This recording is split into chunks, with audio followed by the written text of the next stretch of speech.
Kali ini Mas Bejo mau bikin video tentang review shockbreaker YSS DTG Evo sambil motovlog yang akan Mas Bejo coba di jalanan yang secara medan itu macam-macam ya teman-teman. Jadi kita akan merasakan bersama seenak apa, dan kita akan merasakan juga nanti dari getaran ucapan yang Mas Bejo katakannya. Jadi kalau agak keder, nah berarti shocknya keras. Tapi tak jelaskan lagi nanti ya, kenapa Mas Bejo memilih shock DTG Evo yang notabene itu secara karakter itu agak keras. Kita simak sampai habis tentang video ini, motovlog santuy-santuy Mas Bejo. Ya, selamat sore teman-teman. Kita mau nyoba shockbreaker. Pertama Mas Bejo mau masuk gang dulu ya. Ini gang yang notabene secara karakter jalan itu paving, banyak polisi tidur, dan kalian bisa menengarai atau melihatnya di kata-kata Mas Bejo ya, itu bergetar apa enggak, karena memang mic-nya tak setting sesensitif mungkin. Lah ini shockbreakernya. Sebelum nanti kita lihat ke jalanan yang aspal. Nah, jadi cukup oke meskipun keras ya. Mas Bejo memilih di sini karena memang ini tempatnya tempat yang cukup well lah untuk dicoba. Kalau nyobanya ke tempat yang halus kan nggak kerasa. Jadi DTG Evo itu karakteristiknya itu keras, tapi kerasnya itu keras yang mbek gitu lah teman-teman, bukan keras yang jedak. Dan hal ini itu juga sesuai dengan apa yang Mas Bejo inginkan. Loh, Mas Bejo menginginkan apa? Mas Bejo menginginkan shock yang agak keras, karena kemarin shockbreaker bawaan dari PCX itu sangat empuk ya, sehingga gampang jeduk pertama. Terus kalau buat goncengan itu natap yang well gitu.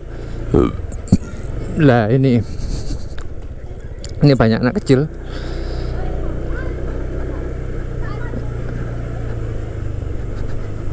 Bentar. Apakah di tempat yang notabene secara jalan rusak kayak gini ya, bukan jalan rusak ya, atau jalannya bumpy bergelombang dan agak kurang well ini enak ya, agak keras, cuman nggak bikin senep perut. Jadi perut itu aman, nggak kayak diaduk-aduk gitu loh teman-teman. Nah, kita bicara agak kurang baiknya dulu lah. Nanti kita bicara baiknya itu kayak apa saat ada di jalan. Jadi teman-teman, untuk shockbreaker DTG Evo ini bisa diandalkan saat dalam posisi yang apa. Bentar ya, Mas Bejo nyebrang.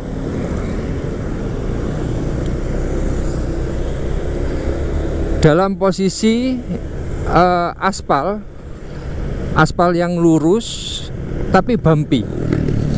Lah itu gininya itu kayak nggak kerasa. Kalau jalanannya kayak barusan, rusak seperti barusan, itu ya pasti ya shock apapun itu pasti gak enak. Cuman kalau jalanan gini itu kan kita menghindari jebek gitu loh, bek gitu. Lah ini landai banget, enak banget, nggak jeduk. Dan secara manuver belokan cornering, tapi kita nggak cornering ya, maksudnya belokan apa itu kita agak sedikit lebih pede karena tidak mengayun teman-teman itu. Nah kita santuy saja. Ini sore-sore, posisi di Jember ya, deket kota tapi pinggiran. Alasan Mas Bejo beli itu karena shockbreaker dari PCX itu sangat empuk banget dan Mas Bejo kurang suka. Lah akhirnya Mas Bejo beli. Dari tadi Mas Bejo bilang, Mas Bejo beli, Mas Bejo beli. Emang beli sungguhan? Iya beli. Mas Bejo jujur aja ya, ini tak kasih notice disclaimer, ini bukan endorse teman-teman. Mas Bejo beli pakai uang sendiri dan harganya itu nggak sampai 700.000. Rencananya kemarin itu Mas Bejo pengen beli shock breakernya Rodsing ya, yang PCX. Cuman harganya mahal, satunya itu 1.300.000 sekian. Jadi kalau dua itu 2.600.000. Ya kalau harganya segitu, ya Mas Bejo akhirnya belinya ke YSS, yang notabene sudah sering Mas Bejo pakai di Honda Beat. Mas Bejo pakai PCX, pakai ISS. Di Vario 125 Mas Bejo pakai ISS juga. Nah itu ceritanya. Jadi disclaimer, ini bukan endorse, ini hanya pilihan. Dan kalau kalian mau ganti juga, nggak harus ISS juga. Jadi terserah kalian mau gantinya itu ganti yang apa. Asalkan secara karakter mungkin mirip-mirip dengan apa yang Mas Bejo pilih. Jadi DTG Evo itu bisa disetting-setting teman-teman. Jadi bisa disetting-setting, cukup nyaman dikendarai atau diolah settingannya. Itu bisa kalian lihat di video-video Mas Bejo sebelum ini, itu cara settingnya pun itu sangat mudah. Ini Mas Bejo pakai di PCX sekitar beberapa waktu ya, atau beberapa hari ya. Itu yang Mas Bejo rasakan. Kita bicara secara keunggulan dan kelemahan, atau kelebihan dan kelemahan. Pertama secara kelebihan, Mas Bejo suka banget karakternya itu pas. Jadi agak keras tapi pas. Terus stabil ya, dipakai itu enak dan nggak kempuen. Nah itu. Cuman kelemahannya ya apa? Kalau settingannya nggak pas, kayak Mas Bejo kan pertama kali di hari pertama dan kedua lah ya.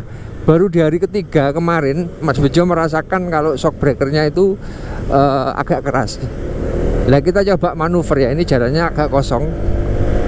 Lah kalau buat banter gini nyaman teman-teman, coba ya. Tuh. Enak banget. Jadi jalanan bumpy itu gini. Jalanan bumpy itu gini loh kalau agak keras. Itu salah satu kelebihan utama. Apakah rekomendasi? Ya kembali lagi ke kalian. Cuman kalau rekomendasi lebih ke gini sih Mas Bejo. Mas Bejo merekomendasikan shocknya itu ganti, mereknya apa saja, asalkan bukan shock ori. Karena memang parah banget kalau untuk shock orinya PCX ya. Menurut Mas Bejo seperti itu. Nah, itu saja yang bisa Mas Bejo jelaskan kepada kalian. Kita masuk ke Jember. Jadi untuk shock harga 700 ribuan, tapi kan cukup worth it untuk dibeli. Mas Bejo bukan endorse dan Mas Bejo nyaman. Ini masih perlu settingan-settingan lain. Kita hanya test ride jalan saja yang bisa Mas Bejo lakukan di motovlog ini. Agak setengah mendadak sih ini motovlognya, jadi agak rumit ya. Dan tempatnya juga kurang begitu proper untuk mencoba. Jadi mohon maaf kalau ada banyak sekali salah-salah kata, kesalahan yang Mas Bejo ucapkan dari awal video.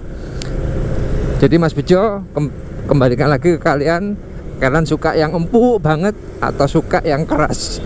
Kalau Mas Bejo suka yang pas teman-teman. Paling pas itu shocknya NMAX sih. NMAX generasi ketiga ini pas, enak banget. Ya wes, sampai ketemu di video-video Mas Bejo selanjutnya. Mohon maaf kalau ada salah-salah kata. Jangan lupa like, komen, dan subscribe.